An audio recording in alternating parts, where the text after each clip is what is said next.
Content নেই guys, ওই জন্য হেগে দিয়ে চলে যাবো, দেখবি শখের মানুষ ত্যাগ করে গেছে, মনটাতে পাথর হবে, আমার দাদু মরে গেছে, এইসব হচ্ছে কন্টেন্ট। কন্টেন্ট ছিল আমাদের বাবা মাদের কাছে, কারণ ওদের বাচ্চা ছিলাম আমরা, উড়ে কি মার খেতাম। লোকের বাড়ি আম চুরি করা থেকে শুরু করে জাম কুল, লোকের বাগানে ফুল চুরি করা কি না করেছি, উড়ে মার মেরেছে জুতো দিয়ে, লাঠি দিয়ে, আখাল বাদ দিয়ে, স্কেল দিয়ে, কুঞ্চি তো মানে বাকি ছিল না। আর এখনকার বাচ্চাদের, আমার বাচ্চাকে মারবেন না, ওর ওর কষ্ট হবে। আর আমাদের বাবা মা আমাদের পড়তে দিয়েছে বলতো, শুধু চোখ কানটা বাদ দিয়ে যেখানে ইচ্ছা আপনি মারেন, ও আপনারই শাসন, এমন শাসন করেন ওদের 15 থেকে কোনো ছেলের দিকে নজর না দেয়। সারা জীবন আমি ক্লাস 12 অবধি আমার টিচারের কাছে মার খেয়েছি, বিশ্বাস কর, আমি বিশ্বাসই করি না আমি কি উদো মার খেয়েছি।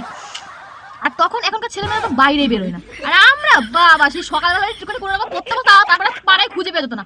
আমার মা তো আমাকে ভাতের থালা দিয়ে খুঁজতে দিত, আমার মুখে দেখেছো, আমার মুখে দেখেছো, কোথায় তোমার বাড়িতে আছে না লুকিয়ে, বাড়ি থাকতাম না।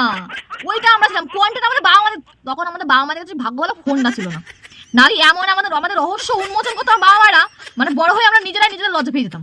ট্যাংটা করে রোদের মধ্যে 1 ঘন্টা করে বসিয়ে রাখতো, নাকি সূর্যের তাপ লাগবে। আর এখনকার বাচ্চাদের ওরে রোদ লাগলে বলে ডার্ক স্কিন কালো হয়ে যাবে, আমাদের কালো হতো না গায়ে।